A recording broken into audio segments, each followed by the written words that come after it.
વિદ્યાર્થી મિત્રો, હું પ્રોફેસર MP એરવાડિયા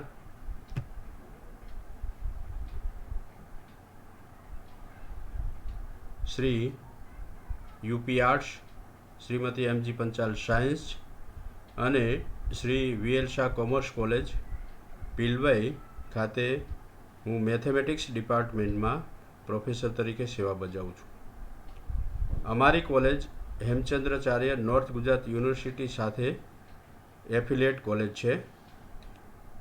એમાં 2013થી મેથેમેટિક્સ ડિપાર્ટમેન્ટનો જે સિલેબસ છે એમાં મેથેમેટિક્સના સેમેસ્ટર 5ના સિલેબસની પહેલાં ચર્ચા કરીશું અને ત્યાર પછી સેમેસ્ટર 5ના યુનિટ 1 મેથેમેટિક્સનું 50 પેપર 1 502 પેપરના યુનિટ 1ના સિલેબસની ચર્ચા કરીશું.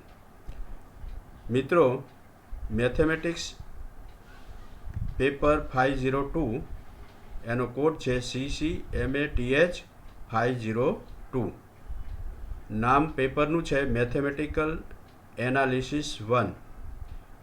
એમાં 3 યુનિટ છે.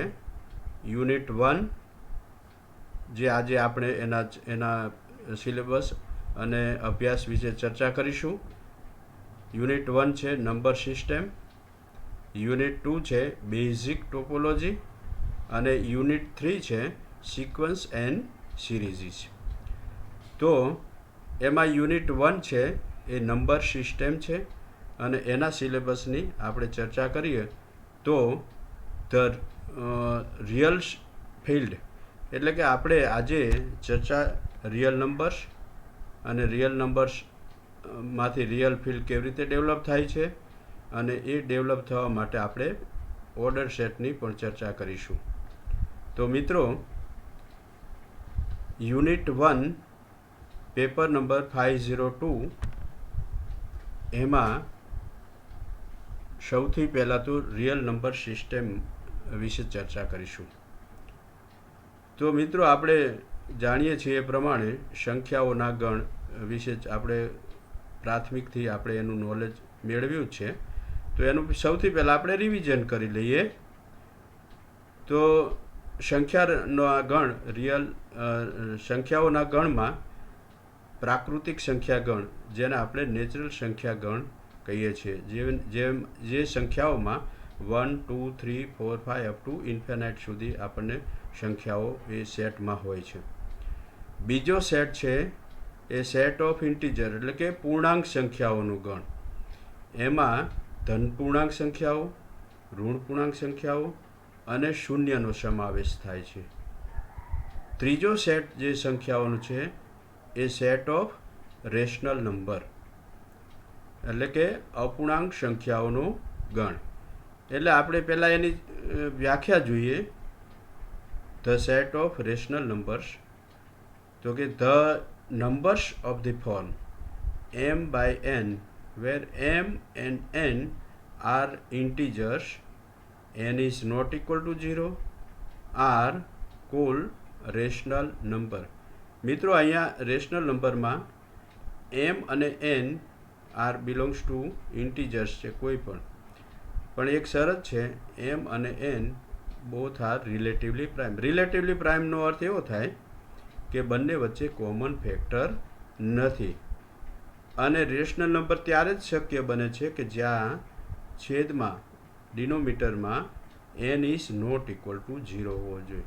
તો આ ટાઈપના નંબર્સ હોય તો એને આપણે રેશનલ નંબર કહીએ છીએ. ખાસ મિત્રો યાદ રાખવાનું કે અહીંયા n is not equal to 0 અને m અને n બંને રિલેટિવલી પ્રાઇમ હોય તો આ ટાઈપના જે નંબર હોય એને આપણે રેશનલ નંબર તરીકે આપણે જાણીએ છીએ. રેશનલ નંબર મીન્સ અપૂર્ણાંક સંખ્યાઓનો ગણ. હવે મિત્રો, ચોથો સેટ છે એ set of real number, means કે વાસ્તવિક સંખ્યાઓનો ગણ.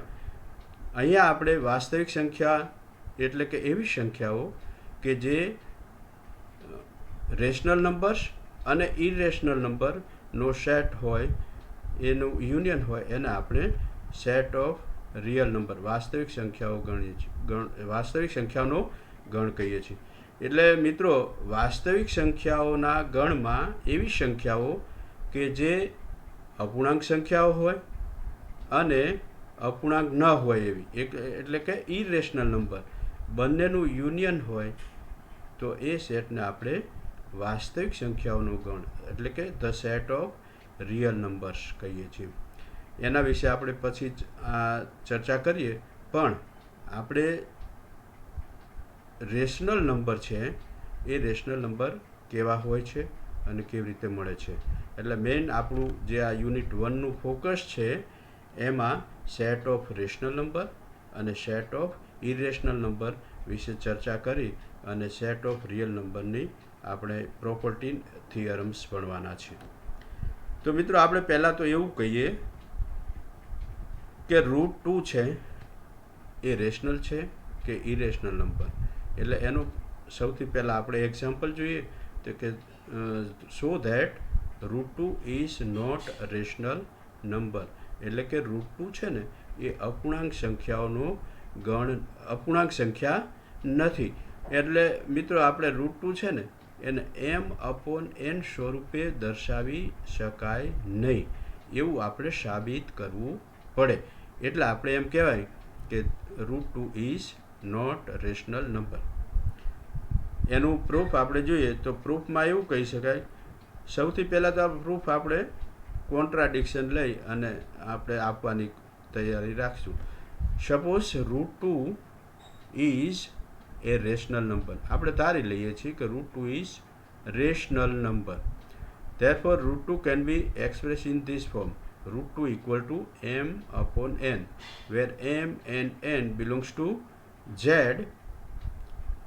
n is not equal to 0, અને ત્રીજી કન્ડિશન છે m અને n આર રિલેટિવલી પ્રાઇમ. જે આપણે ઉપર વ્યાખ્યા આપી રેશનલ નંબરની એની આ 3 કન્ડિશન છે. એટલે આપણે √2 ને સપોઝ કે m/n સ્વરૂપે દર્શાવી શકાય છે. On simplification m² equal to 2n². એનો અર્થ એવો થાય કે m² છે એ can be represent as 2n², means કે ઇવન નંબર છે. તો કે m² is even number, which implies m is even number. Even because if m were odd then m² would be odd. એટલે કે m જો odd હોય તો એનો સ્ક્વેર પણ ઓડ થાય. એ પ્રોપર્ટીના આધારે એવું કહી શકાય કે m² ઇવન હોય તો m is even. Suppose m is even, therefore we take m equal to 2k, એટલે કે ઇવન નંબર લઈએ છીએ, where k belongs to z, કોઈ બી ઇન્ટીજર છે. એટલે કે m is even number. Therefore we put this value in equation 1. Therefore 4k² equal to 2n².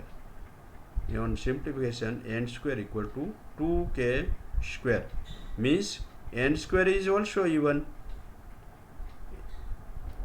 which implies n is even number. Thus from 1 m even છે, n even છે, તો m અને n both are even integers. Therefore m and n are not relatively prime, and therefore our supposition that √2 is rational number is false. Therefore √2 is not rational numbers. એટલે મિત્રો √2 છે એ rational number નથી. એટલે કે √2 can not be express in the form m/n ફોર્મમાં આપણે લખી શકતા નથી. એટલે એનો અર્થ એવો થાય કે √2 છે એ ઇરેશનલ નંબર છે. મિત્રો એવું જ એક બીજું ઉદાહરણ જોઈએ આપણે કે show that √5 is not rational number. એટલે એ પણ આપણે એ રીતે સાબિત કરી શકાય. ઇન સિમ્પ્લિફિકેશન જે જોઈએ તો એમાં પણ કોન્ટ્રાડિક્શન લઈ અને આપણે કહીશું. સપોઝ કે √5 ઇઝ રેશનલ નંબર, તો √5 can be express √5 equal to m/n. m અને n belongs to z, n is not equal to 0, and m and n are relatively prime. Therefore m square equal to 5n square. m square is m square equal to 5n square છે, તો m square is multiple of 5. એટલે કે આપણે એવું લખી શકાય કે m square કેવા છે, which is divisible by 5. Therefore m is divisible by 5. Because m is not divisible by 5, તો m square is not divisible by 5. હવે આપણે એવું કીધું છે કે m is divisible by 5. Therefore આપણે m equal to 5k, k belongs to z લઈ શકાય. એટલે કે m કેવો છે, 5ના મલ્ટિપલની સંખ્યા હોય તેવો, તો જ આપણે એમને 5 વડે ડિવિઝિબલ કહી શકાય. હવે m equal to 5k એ ઉપરના ઇક્વેશન 1માં કિંમત મૂકો અને એનું સિમ્પ્લિફિકેશન કરો તો n square equal to 5k square આવે. એનો અર્થ એવો થાય કે n square is divisible by 5, n is divisible by 5. Therefore m and n are not relatively prime. Therefore our supposition, આપણું ધારણા એવી છે કે √5 is રેશનલ નંબર, જે ખોટી ધારણા છે, એટલે આપણે કહી શકાય therefore √5 is not rational number. મિત્રો આપણે ઉદાહરણ 1 એટલે કે એક્ઝામ્પલ 1 અને એક્ઝામ્પલ 2માં √2, √5 એ જ રીતે √7, એટલે કે આપણે રૂટની અંદર જે સંખ્યાઓ લીધી છે એ પ્રાઇમ સંખ્યાઓ લીધી છે. એટલે પ્રાઇમ નંબર્સનું રૂટ છે એ હંમેશા is not rational number, means કે ઇરેશનલ નંબર આવે છે.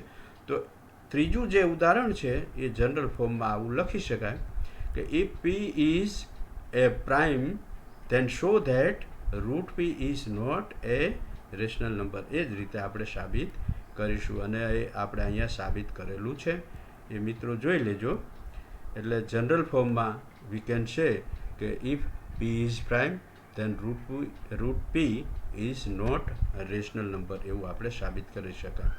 એટલે આપણે આ ઉદાહરણ ઉપરથી એવું આપણને મળે છે કે રેશનલ નંબર અને ઇરેશનલ નંબર મળ્યા, કે √p ઇઝ ઇરેશનલ નંબર. એટલે આ બંનેનું યુનિયન લેવામાં આવે કે the set of rational number અને the set of irrational number, તો એ સેટ આખો છે એ આપણે સેટ ઓફ રિયલ નંબર બને છે. હવે મિત્રો આપણે ખાસ કરીને ધ સેટ ઓફ રિયલ નંબરની ચર્ચા કરીશું, એની પ્રોપર્ટી જોઈશું. પણ મિત્રો the set of real number છે એને આપણે order set, what is order set, એની ચર્ચા કરી દઈએ. તો ઓર્ડર સેટ મીન્સ આપણે રિયલ સેટ જ અહીંયા લેવાનું છે. એની ડેફિનેશન જોઈએ તો let S be a set an order relation on S is a relation denoted by less than, which is the following property satisfy. Number 1, if x and y belongs to S, એટલે કે x અને y બંને ગણ S ના સભ્યો છે. S A set of real number છે, means કે x અને y પણ કોઈ પણ બે વાસ્તવિક સંખ્યાઓ છે, ટૂંકમાં કહીએ તો. then only one and only one of the following is true. એટલે કે બે વાસ્તવિક સંખ્યાઓમાં આ ત્રણમાંથી એક ફિક્સ જ હોય છે કે x is less than y હોય, કાં તો x બરાબર y હોય, અથવા તો y is less than x હોય. આ ત્રણમાંથી એક અને એક કન્ડિશન સેટિસ્ફાય થાય. આપણે જાણીએ છીએ કે બે વાસ્તવિક સંખ્યાઓ કાં તો સરખી હોય, કાં તો એક મોટી હોય અથવા તો બીજી મોટી હોય. એટલે આ કન્ડિશન પહેલી એક છે. અને બીજી કન્ડિશન એવું કે if X and Y, X Y અને Z belongs to S, then X is less than Y, Y is less than Z, then X is less than Z. મિત્રો બીજી કન્ડિશન એવું કહે છે ત્રણ સંખ્યાઓ છે વાસ્તવિક સંખ્યાઓ એસની, એમાં એક્સ વાયથી એક્સ એ એક્સ કરતાં વાય મોટો છે, વાયથી ઝેડ મોટો છે, તો એક્સથી ઝેડ મોટી સંખ્યા થાય છે. જો આ બંને કન્ડિશન સેટિસ્ફાય થાય તો ધ સેટ એસ વાસ્તવિક સંખ્યાનો ગણ છે એ ઓર્ડર સેટ કહેવાય છે. ઓર્ડર સેટ મીન્સ કે ક્રમિક સંખ્યાઓનો ગણ છે. એટલે કે વાસ્તવિક સંખ્યાઓ હંમેશા ક્રમિક થાય. ક્રમિક ક્યારે થાય? તો આ બે પ્રોપર્ટી સેટિસ્ફાય થાય ત્યારે. એટલે અહીંયા મિત્રો આપણે ઓર્ડર સેટમાં આપણે રિલેશન છે એ લેસ દેન એટલે કે ઇનઇક્વાલિટી બતાવેલો છે. એટલે આપણે આમાં પણ જાણતા હોવા જોઈએ કે ઇનઇક્વાલિટીનો અર્થ એટલે શું? તો કે x is less than y is also written as y is greater than 0 x. If x less than or equal to y means x less than y હોય અથવા તો x equal to y હોય. આ બધું આપણે ઇનઇક્વાલિટીના આપણે set જાણતા હોવા જોઈએ. હવે મિત્રો આપણે જે વાસ્તવિક સંખ્યાનો ગણ s છે એની આપણે પ્રોપર્ટીની હવે ડેફિનેશન જોઈશું કે બાઉન્ડેડ એબવ સેટ કોને કહેવાય. એટલે વાસ્તવિક સંખ્યાઓનો ગણ હોય એ બાઉન્ડેડ એનો સબસેટ એસ બાઉન્ડેડ ક્યારે થાય એ આપણે ચર્ચા કરીએ. તો અહીંયા let S be an order set. એટલે એસ આપણે ઉપર જોયું એ પ્રમાણે ઓર્ડર વાસ્તવિક સંખ્યાઓનો ગણ છે અને ઓર્ડર સેટ છે. And E be a non empty subset of S છે. એટલે ઈ છે એ એસનો સબસેટ છે, વાસ્તવિક સંખ્યાઓનો ગણ છે ઈ. તો આપણે ઈને બાઉન્ડેડ એબાઉ સેટ ક્યારે કહેવાય? તો આપણે E is said to be bounded above if condition છે કે બીટા એટલે કે બીટા બિલોંગ્સ ટુ એસ. કોઈ એક વાસ્તવિક સંખ્યા એસમાં બીટા મળે કે જે such that X is less than or equal to beta for all X belongs to E. એટલે અહીંયા ફોર ઓલ એક્સ, એક્સ એ તમામ વાસ્તવિક સંખ્યાઓ કોની છે? એ ઈ સબસેટની છે. એ બધી વાસ્તવિક સંખ્યાઓ કરતાં બીટા એસમાં મળે છે કે જે બધી કરતાં કાં મોટી હોય અથવા તો ઇક્વલ છે. તો beta is called and upper bound of E. And this set E is said to be bounded above set. મિત્રો ખાસ અહીંયા એટલું કહેવાનું કે સબસેટ ઈ છે એ બાઉન્ડેડ એબાઉ સેટ ક્યારે કહેવાય? કે ઈના તમામ એક્સ છે એના કરતાં બીટા એસમાંનો કાં તો ઇક્વલ છે અથવા તો બીટા બધા કરતાં મોટો છે. તો બીટાને અપર બાઉન્ડ કહેવાય છે અને એ અપર બાઉન્ડ ધ સેટ છે એને આપણે બાઉન્ડેડ એબાઉ સેટ કહેવાય છે. એ જ રીતે મિત્રો બાઉન્ડેડ એબાઉ એટલે મોટો એલિમેન્ટ આપણને મળે છે. એ જ રીતે લોઅર બાઉન્ડ સેટ આપણે કેવું હોય તો લોઅર બાઉન્ડેડ સેટ છે. તો એમાં આપણને નાનો એક એલિમેન્ટ મળે છે. If there exist y belongs to S. Y એવો મળે કે સચ દેટ બધા એક્સ છે એ વાય કરતાં મોટા હોય. ઈ એ for all X in E which is less than or equal to Y. એટલે કે Y is less than or equal to X. એટલે મિત્રો અહીંયા લોઅર બાઉન્ડ એટલા માટે કહેવાય છે કે એસમાં વાય બિલોંગ્સ ટુ એસ એવો મળે છે કે તમામ એક્સ છે એના એ મોટા છે. એટલે y is called lower bound and this set E is said to be lower bounded set. મિત્રો અહીંયા બાઉન્ડેડ એબાઉ સેટ અને લોઅર બાઉન્ડેડ સેટની આપણે વ્યાખ્યા આપી. તો હવે ત્યાર પછી ખાસ મિત્રો આ ડેફિનેશન યાદ રાખવાની છે કે લિસ્ટ અપર બાઉન્ડ અથવા તો સુપ્રીમમ આપણે એને કહીશું. લિસ્ટ અપર બાઉન્ડ એટલે કે બાઉન્ડેડ અપર બાઉન્ડનો જે સેટ છે એમાં નાનામાં નાનો અપર બાઉન્ડ હોય એને આપણે લિસ્ટ અપર બાઉન્ડ કહીએ છીએ. એને આપણે સુપ્રીમમ કહીશું. એની વ્યાખ્યા આપણે જોઈએ તો લિસ્ટ અપર બાઉન્ડ મીન્સ કે અપર બાઉન્ડનો સેટ છે એનો અર્થ એવો થાય છે. તો આપણે એ લેવાનું છે કે let S be an order set and E be bounded above subset of S. મિત્રો અહીંયા ખાસ યાદ રાખવાનું કે જ્યારે લિસ્ટ અપર બાઉન્ડની વ્યાખ્યા આપતા હોય તો સબસેટ જે છે એ આપણે હંમેશા એવો જ લેવો પડે કે જે બાઉન્ડેડ એબાઉ સેટ હોવો સબસેટ હોવો જોઈએ.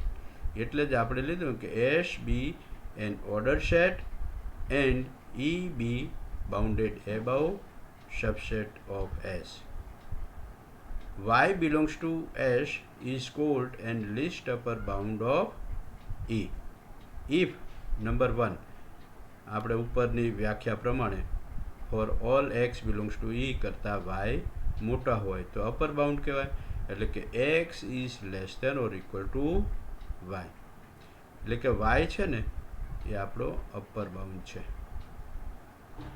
હવે આ વાયને આપણે લિસ્ટ અપર બાઉન્ડ ક્યારે કહીશું કે વાયથી આપણે થોડા લેફ્ટ હેન્ડ સાઈડ જાઓ એટલે કે નાનો એલિમેન્ટ લો તો એ અપર બાઉન્ડ થતો ના હોવો જોઈએ તો વાયને આપણે લિસ્ટ અપર બાઉન્ડ કહેવાય. એટલે બીજી કન્ડિશન છે ને એ બાઉન્ડ કરી દે છે. આપણે જુઓ if T is less than y એટલે કે વાયથી સહેજ આપણે નીચે ઉતરીએ છીએ then t is not an upper bound of E, then y is called least upper bound. એટલે લિસ્ટ અપર બાઉન્ડની વ્યાખ્યા આપણે આ કહી શકાય છે. એ જ રીતે મિત્રો ગ્રેટેસ્ટ લોઅર બાઉન્ડ એટલે કે સેટ હવે આપણે કયો લેવો પડે સેટ ઓફ લોઅર બાઉન્ડ અને એનો મોટો એલિમેન્ટ લેવાનો છે એટલે એને આપણે ઇન્ફિમમ સેટ કહીએ છીએ. ગ્રેટેસ્ટ લોઅર બાઉન્ડ અથવા તો ઇન્ફિમમ. Let Z belongs to S is called the greatest lower bound of E. If Z કેવો હોય એલિમેન્ટ S નો એના કરતાં સેટ E ના તમામ એલિમેન્ટ મોટા હોય. જો અહીંયા પહેલી કન્ડિશન છે Z is less than or equal to X for all X belongs to E. અને બીજી કન્ડિશનમાં આપણે મોટો એલિમેન્ટ લો તો આ આપણી પાસે લોઅર એલિમેન્ટ નથી એટલે આપણે બીજી કન્ડિશન છે ઇફ ઝેડ કરતાં ટી મોટો લીધો છે એટલે કે T is greater than Z then t is not an lower bound of E, then we can say Z is called greatest lower bound. મિત્રો આ ખાસ બંને વ્યાખ્યા યાદ રાખવાની છે ગ્રેટેસ્ટ લોઅર બાઉન્ડ અને list upper bound.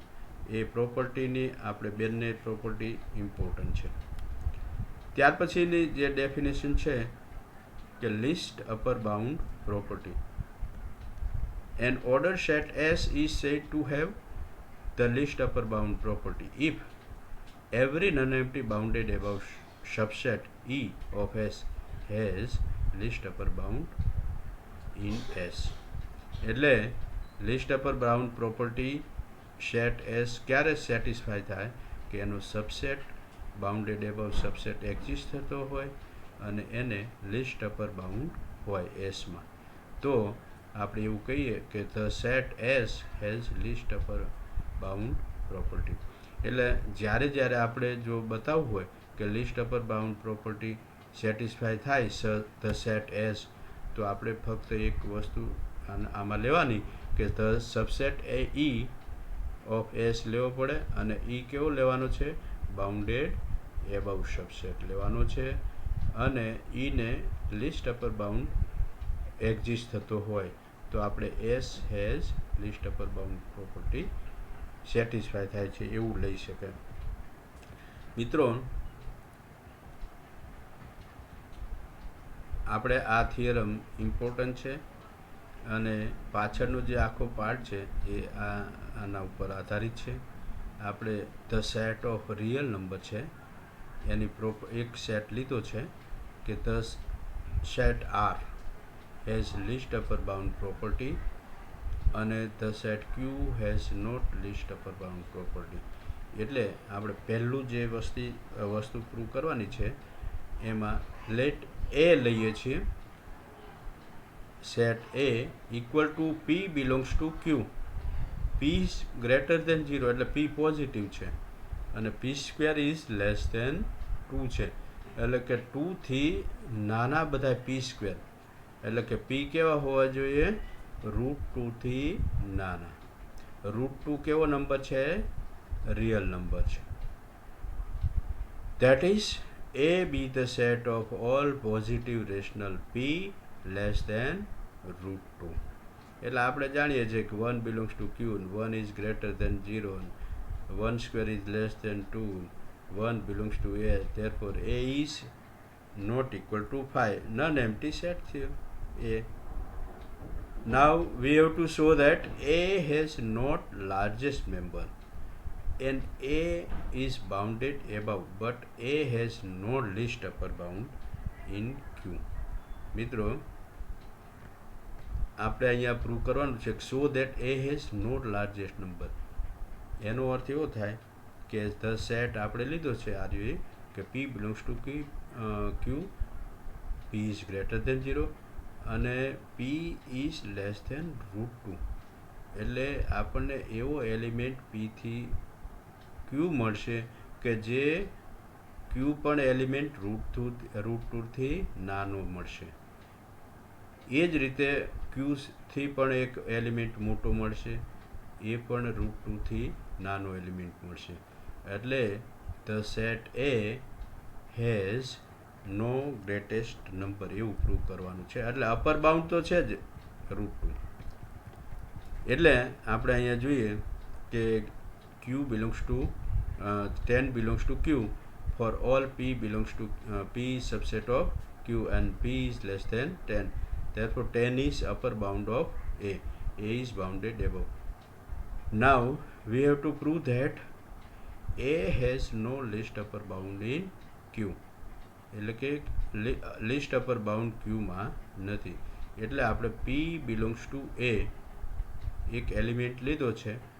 Tech any element Q equal to, Q એવો એલિમેન્ટ લઈએ છીએ કે જે P equal to P minus P square minus 2 upon P plus 2. આપણે જાણીએ છીએ એ પ્રમાણે P એલિમેન્ટ કેવા છે કે P સ્ક્વેર લેસ દેન 2 ટાઈપના છે. therefore Q equal two on simplification 2P plus 2 થાય અને P પ્લસ 2. એટલે આપણે હવે જોવાનું છે કે P અને Qમાં મોટું કોણ છે, તો એ ચર્ચા કરી દઈએ કે Q minus P equal two શું થાય છે? તો Qની કિંમત મૂકો RA અને માઇનસ P મૂકો એટલે Q સ્ક્વેર માઇનસ છે P square minus 2 upon P plus 2. મિત્રો અહીંયા P square is less than P square is less than 2 છે, એટલે 2થી નાનો છે અહીંયા એલિમેન્ટ આ P સ્ક્વેર. તો P સ્ક્વેર માઇનસ 2 કેવા થાય? નાના એલિમેન્ટમાંથી 2 જાય તો 2થી નાનો છે આ એલિમેન્ટ, માઇનસ 2 એટલે આ પણ ઉપરની ટર્મ છે ને એ નેગેટિવ આવે છે. એટલે આગળ નેગેટિવ છે, આ નેગેટિવ છે, એટલે which is greater than 0, which implies Q is greater than 0. એટલે જો આપણે મિત્રો અહીંયા Pથી પણ એક મોટો એલિમેન્ટ Q મળેલો છે. હવે આપણે બીજી કન્ડિશન કઈ લેવાની છે? Q સ્ક્વેર લેસ દેન 2 આપણે સાબિત કરીએ તો એનો એલિમેન્ટ કહેવાય એમ.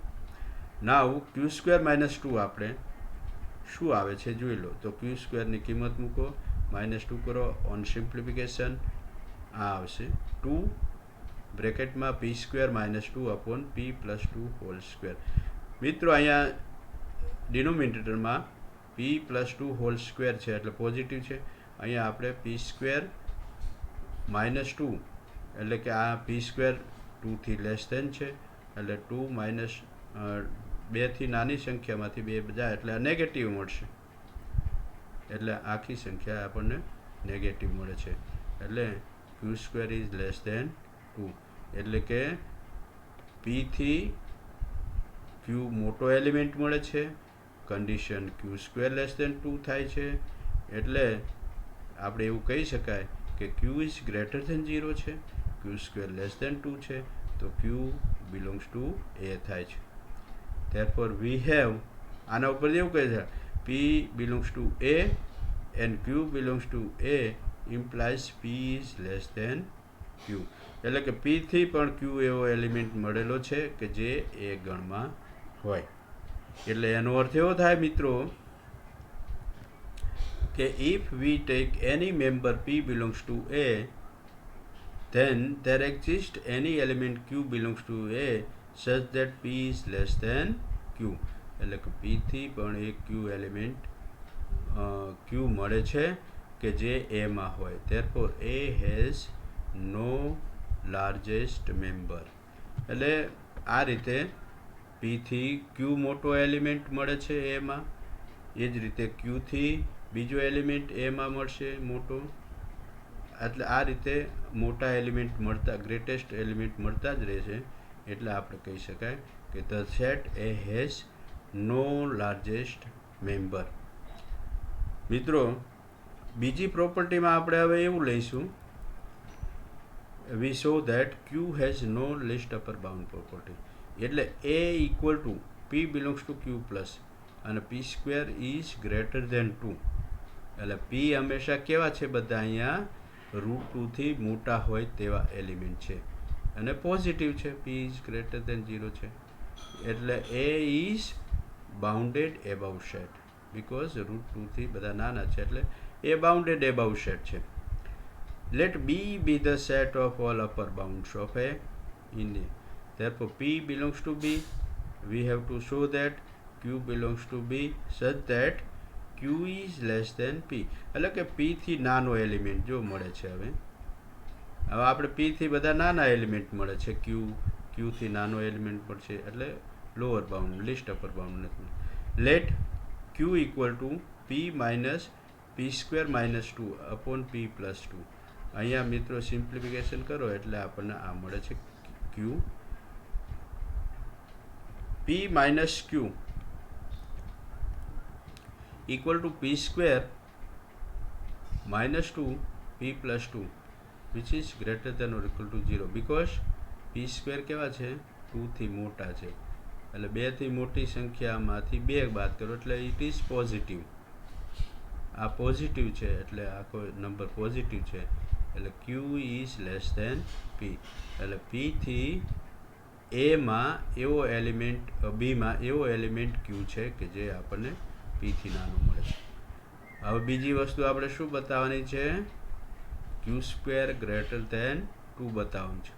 Also q square minus 2 equal to on simplification આ આપણને શું મળે છે 2 થી મોટો એલિમેન્ટ છે p સ્ક્વેર, તો એમાંથી 2 બાદ કરો એટલે આ p સ્ક્વેર માઇનસ 2 છે ને ગ્રેટર ધેન મળશે. આ તો ગ્રેટર ધેન છે જ નીચે, તો વિચ ઇઝ ગ્રેટર ધેન, એટલે q સ્ક્વેર ગ્રેટર ધેન 2 મળે છે which implies q belongs to b.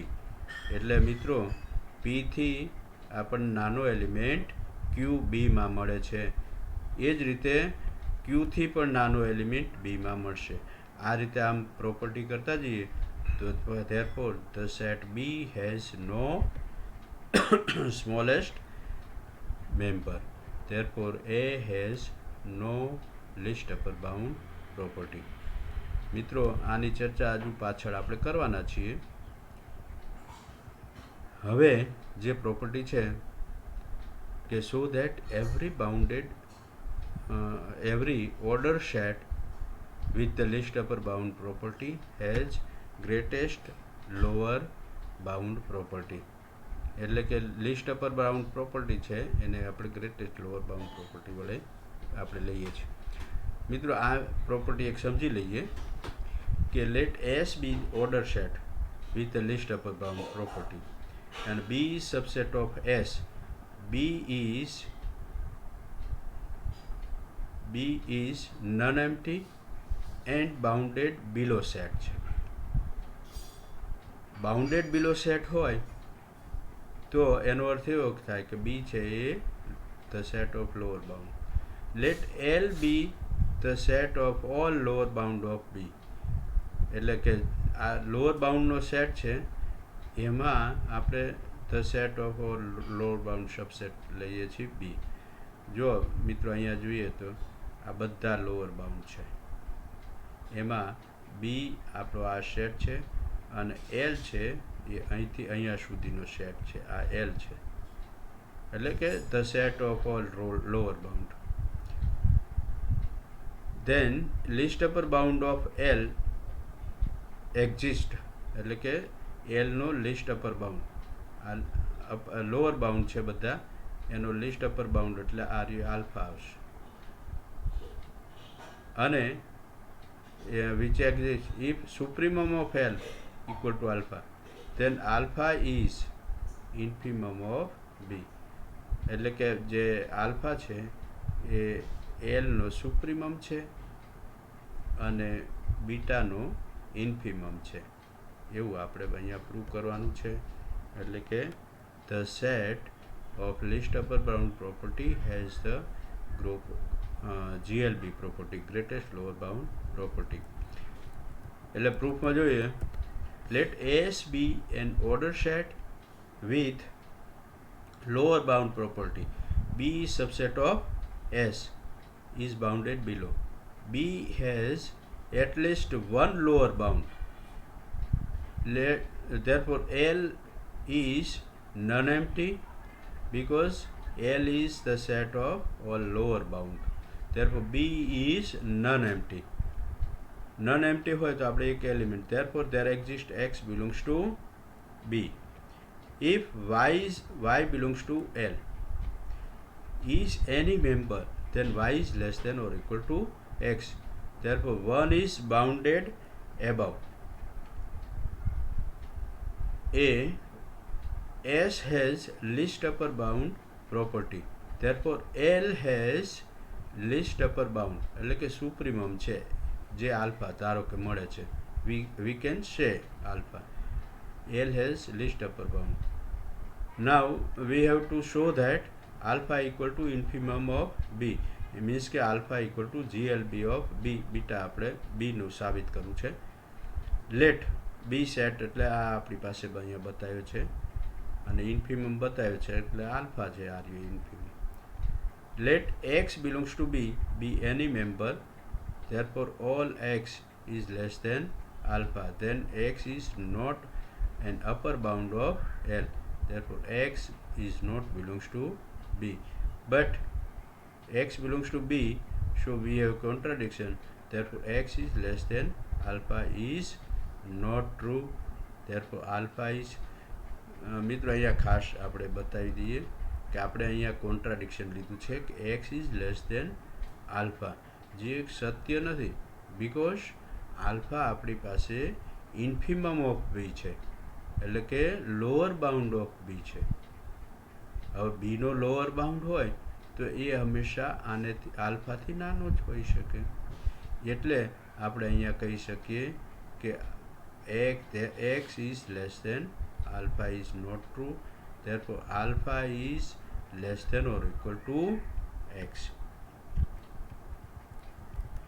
અહીંયા therefore X is less than alpha નો અર્થ એવો થાય, is not true એનો અર્થ એવો થાય કે X કાં તો આલ્ફા કાં તો એનેથી X થી નાનો છે અથવા તો બરાબર છે, એટલે આપણે લખ્યું alpha is less than or equal to X. Alpha is lower bound of B,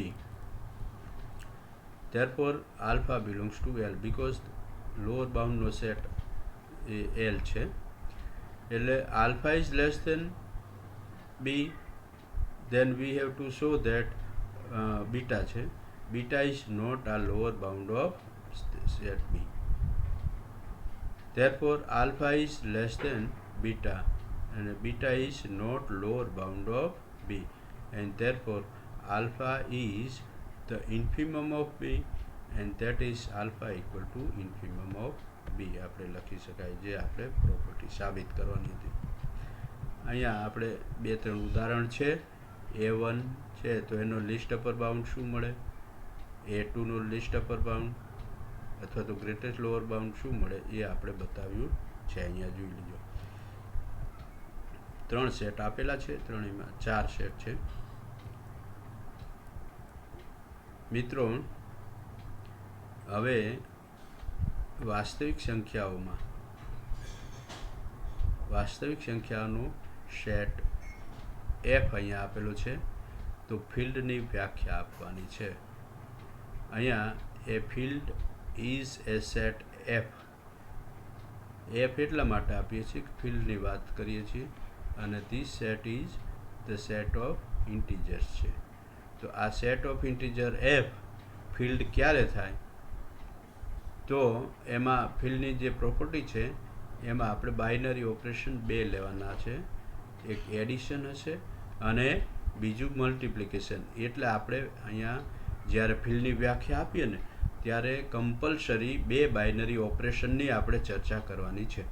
એટલે જો મિત્રો આપણે ફિલ્ડની વ્યાખ્યા આપીએ તો A field is a set F with two binary operation called addition and multiplication, which denoted by our manner addition and multiplication, satisfying the following axioms.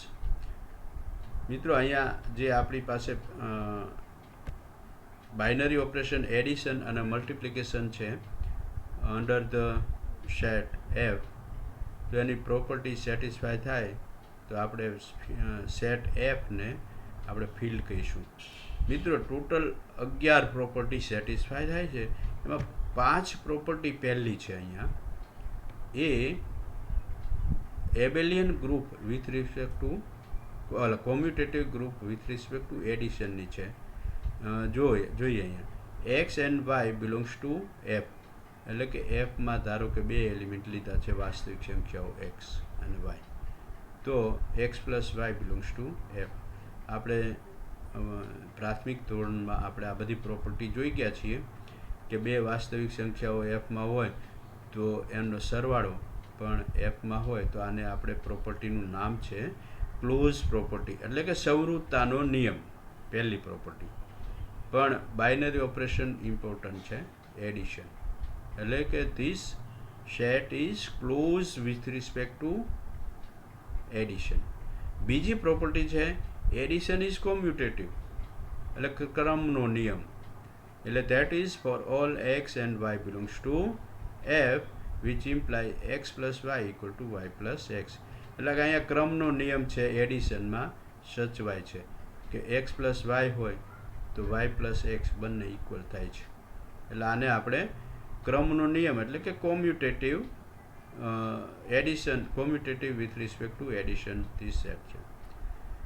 ત્રીજી property છે એ એસોસિએટિવ પ્રોપર્ટી છે વિથ રિસ્પેક્ટ ટુ એડિશન, એટલે કે the set છે satisfy associative property with respect to addition. Associative એટલે જૂથનો નિયમ. For all x y z belongs to F, ત્રણ સંખ્યાઓ છે એફમાંની વાસ્તવિક સંખ્યાઓ, તો આ પ્રોપર્ટી સેટિસ્ફાય થાય.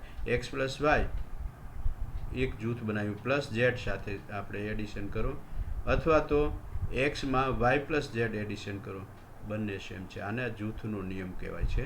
આપણે એ આગળ પ્રાથમિક કક્ષાએથી આ બધી પ્રોપર્ટી ભણતા આવીએ છીએ. ચોથી પ્રોપર્ટી છે એ there exist 0 belongs to F such that X plus 0 equal to X, અથવા તો 0 પ્લસ એક્સ હોય તો પણ એક્સ મળે છે. એટલે આપણને એવો એક 0 એલિમેન્ટ એફમાં મળવો જોઈએ કે જેથી કરી અને કોઈ પણ સંખ્યા એફની છે એની સાથે 0 એડ કરો, પ્લસ કરો, તો આપણને હંમેશા એક્સ જ મળે છે, અથવા તો 0માં કોઈ પણ સંખ્યા એક્સ ઉમેરો તો એક્સ જ મળે છે. એ આપણે જાણીએ છીએ. એટલે કે સરવાળાની આ તટસ્થ સંખ્યા છે 0. કોઈ પણ સંખ્યા હોય એફમાંની એમાં 0 એડ કરો તો એને મળવાની છે. તો આપણે એને identity element with respect to f with respect to addition કહીએ છીએ.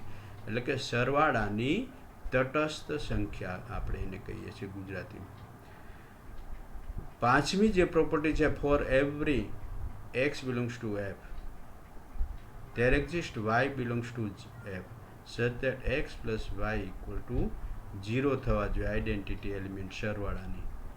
એટલે કે એક્સ ફિલ્ડ એફમાંનો સેટ એફમાંનો એક કોઈ પણ એલિમેન્ટ છે તો એમાં વાય એવો મળે જ કે જેથી કરી એક્સ વત્તા વાય ઇક્વલ ટુ 0 થાય.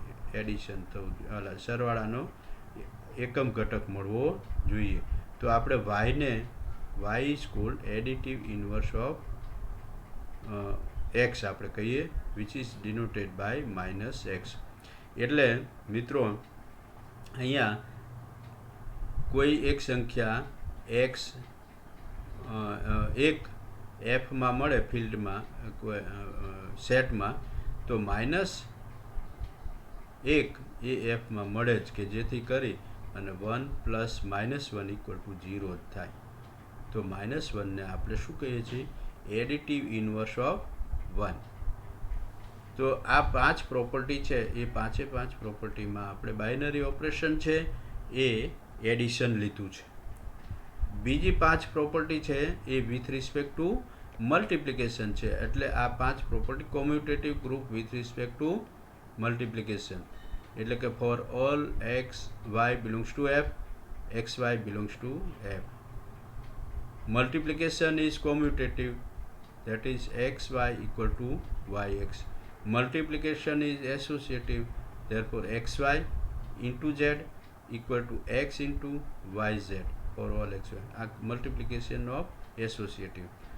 એ જ રીતે આપણે નવમી property, there exists 1 belongs to f such that x.1 = x into 1.x.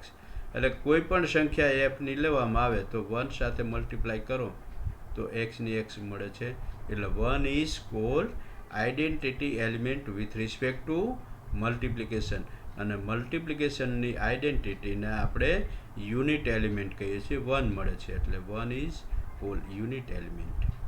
અને 10મી પ્રોપર્ટી છે એ ઇન્વર્સ. મિત્રો અહીંયા ખાસ એક યાદ કરાવી દઈએ કે જ્યારે મલ્ટિપ્લિકેશન હોય ત્યારે એનો ઇન્વર્સ, સપોઝ કે 0 છે, એનો મલ્ટિપ્લિકેટિવ ઇન્વર્સ 1/0 લખી ના શકાય, કારણ કે એ અવ્યાખ્યાયિત પદ છે. એટલે નન ઝીરો હોય તો જ આપણને મલ્ટિપ્લિકેટિવ ઇન્વર્સ મળે.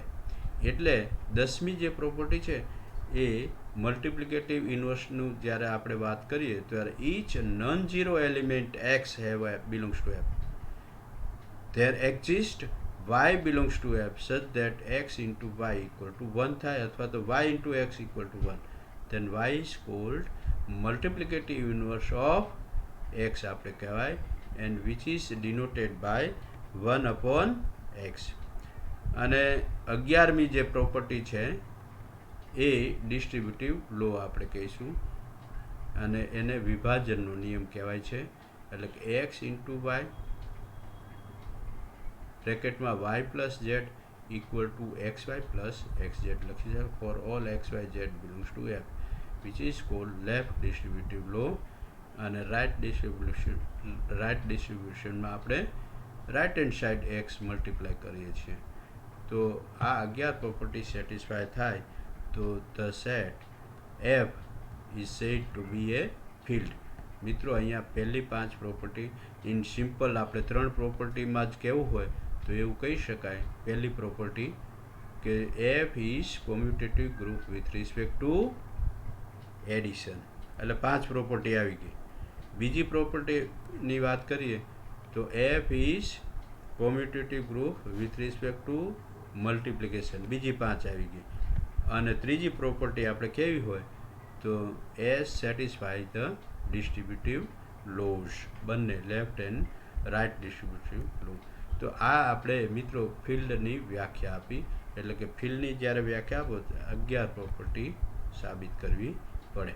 આપણે પાછળ એનું ઉદાહરણ જોઈએ છીએ, પણ ફિલ્ડ એફ છે એના માટેની જે પ્રોપર્ટીઝ છે, અને એ બધી પ્રોપર્ટી એડિટિવ પ્રોપર્ટી છે આપણે જાણીએ છીએ, અને એ પ્રૂવ સિમ્પલી છે. આપણે જોઈ લઈએ કે following property in a field F, આ બધી પ્રોપર્ટી એડિશનની છે. x + y = x + z હોય તો y = z કહી શકાય. મિત્રો અહીંયા આપણે આ સાબિત કરવું હોય કે x + y = x + z, અને સાબિત કરવું છે y = તો અહીંયા લેફ્ટ હેન્ડ સાઈડ બંને બાજુ x કોમન છે, તો બંને બાજુ છે ને એને આપણે -x વડે -x એડિશન કરવું પડે, because x belongs to f છે તો એનો -x મળે જ ફિલ્ડમાં છે, એટલે બંને બાજુ -x એડ કરો અને એસોસિએટિવ લો તો તો વાય ઇક્વલ ટુ ઝેડ મળશે. સિમ્પલ છે. એ જ રીતે બીજી property X plus Y equal to X means Y equal to Z, X plus Y equal to 0 તો Y equal to minus X, અને minus of minus X equal to X આપણે સાબિત કરવાનું છે. એટલે આપણે અહીંયા X plus minus X equal to 0 હોય તો minus X plus X equal to 0 થાય, અને એક્સ ઇક્વલ ટુ શું લખાય? માઇનસ ઓફ માઇનસ એક્સ, જે આપણે પ્રોપર્ટી છે. સિમ્પલ છે. આપણે એ જ રીતે મલ્ટિપ્લિકેશનની પ્રોપર્ટી છે, અને મલ્ટિપ્લિકેશનની પ્રોપર્ટી હોય ત્યારે મેં કીધું એ પ્રમાણે એલિમેન્ટ કેવો હોવો જોઈએ? None zero. એટલે બધા ચારે ચાર પ્રોપર્ટી છે મલ્ટિપ્લિકેશનની ફિલ્ડ માટેની, એમાં નન ઝીરો એલિમેન્ટ હોવા જોઈએ. X y equal to x z, તો 1/x બંને બાજુ લેફ્ટ હેન્ડ સાઈડ કરો તો આપણને શું મળે છે? Y equal to Z. X is not equal to 0 and x y equal to x, તો વાય ઇક્વલ ટુ 1 સાબિત કરવાનું છે. અને સિમ્પલ છે પ્રોપર્ટી, અને એ આપણે સાબિત કરવાનું. ત્યાર પછીની જે પ્રોપર્ટી છે એના ફિલ્ડ એફ, ચાર property. 0 into X equal to 0, X is not equal to 0, Y is not equal to 0, તો x Y is not equal to 0. Minus x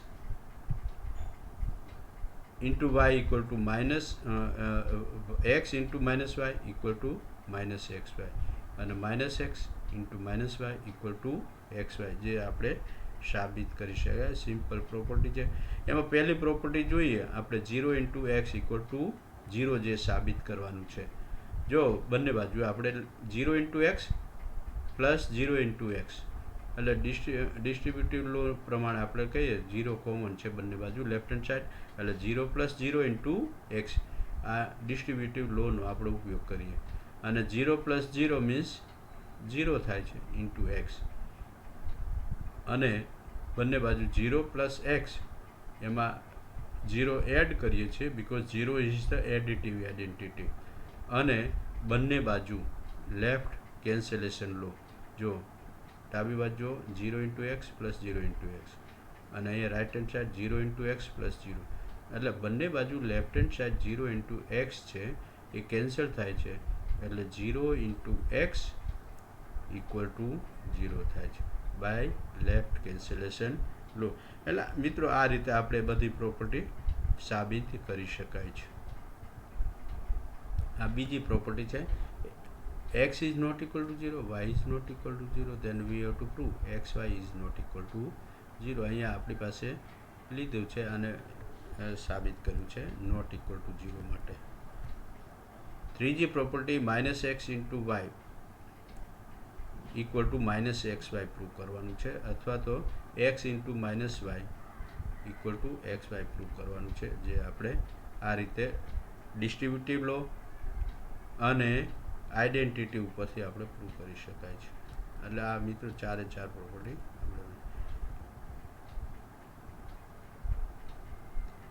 મિત્રો આપણે ઓર્ડર સેટની આગળ ચર્ચા કરી. એ જ રીતે ઓર્ડર ફિલ્ડ એટલે કે set of F is said to be a order set if property 1 satisfy થાય, y is less than z implies x plus y less than x plus z, x y z belongs to a. એટલે દરેક x y Z સંખ્યા એફમાં હોય કે જેથી એને y is less than z હોય તો આપણે x plus y less than x plus z મળે એવો x. બીજી પ્રોપર્ટી છે x y belongs to F and x is greater than 0 and y is greater, એટલે x અને y બંને પોઝિટિવ છે, તો x y multiplication is also positive, then the set f then the field f is said to be order field. order field ની આ વ્યાખ્યા છે. આપણે કહીએ ને કે x is greater than 0 તો x પોઝિટિવ કહેવાય, અને x લેસ દેન હોય તો x નેગેટિવ કહેવાય છે. અને એની પ્રોપર્ટી અહીંયા આપણે આ ઓર્ડર ફિલ્ડની પ્રોપર્ટી આપી છે. મિત્રો ખાસ આપણે મેથ્સની અંદર જે આપણે ભૂલ કરીએ છીએ ને એ ઇનઇક્વાલિટી હોય, પોઝિટિવ હોય તો કોઈ વાંધો નથી, પણ નેગેટિવ જ્યારે ઇનઇક્વાલિટી હોય ને ત્યારે ઇનઇક્વાલિટી બદલાઈ જાય છે. જો આપણે સ્ટેટમેન્ટ પ્રોપર્ટી જોઈએ ઓર્ડર ફિલ્ડની, એમાં પહેલું જ પ્રોપર્ટી છે એક્સ ઇઝ ગ્રેટર દેન 0 તો minus x is less than 0 છે. મિત્રો પહેલી પ્રોપર્ટી જો એક્સ પોઝિટિવ લીધા છે 0થી મોટા, તો નેગેટિવ કરો તો એ 0થી નાના થઈ જશે. ઇનઇક્વાલિટીમાં આવું બનશે. જો બીજી પ્રોપર્ટી છે એક્સ ગ્રેટર દેન 0 છે and Y is less than Z છે, there is no change. Inequality એ જ રહેશે, વાય ઇઝ લેસ દેન જ છે તો આમાં લેસ દેન જ રહેશે બિકોઝ એક્સ ગ્રેટર દેન 0 છે. એક્સ ગ્રેટર દેન 0 અને વાય લેસ દેન 0 હોય તો એક્સ વડે મલ્ટીપ્લાય કરો તો there is no change because x positive છે. પણ ત્રીજી પ્રોપર્ટી છે એક્સ લેસ દેન 0 એટલે નેગેટિવ છે અને વાય લેસ દેન ઝેડને આપણે મલ્ટીપ્લાય કરો એક્સ વડે નેગેટિવ વડે તો ઇનઇક્વાલિટી આ લેસ દેન છે એ બદલાઈ જશે, એટલે કે X Y is greater than X Z. ચોથી property X is not equal to 0 then X square is greater than 0 એટલે પોઝિટિવ નંબર. એક્સ 0 ન હોય તો કેવો હોય છે, એનો સ્ક્વેર પોઝિટિવ હોય, નેગેટિવ ના હોય બિકોઝ એક્સ સ્ક્વેર છે ઇન પર્ટિક્યુલર વન, બરાબર. અને પાંચમી જે પ્રોપર્ટી છે 0 is less than x less than y, તો એનો આપણે રેસિપ્રોકલ જોઈએ તો 0 ઇઝ લેસ દેન 1/y. રેસિપ્રોકલમાં મોટો નંબર છે એ નાનો થઈ જશે અને નાનો નંબર છે એ મોટો થઈ જશે, જે આપણે જાણીએ છીએ. અને આ પોઝિટિવ નંબર માટે શક્ય છે. આ બધી પ્રોપર્ટી આપણે સિમ્પલી છે અને એ ભૂલ ન થાય એ ધ્યાન રાખવાનું છે. Thank you.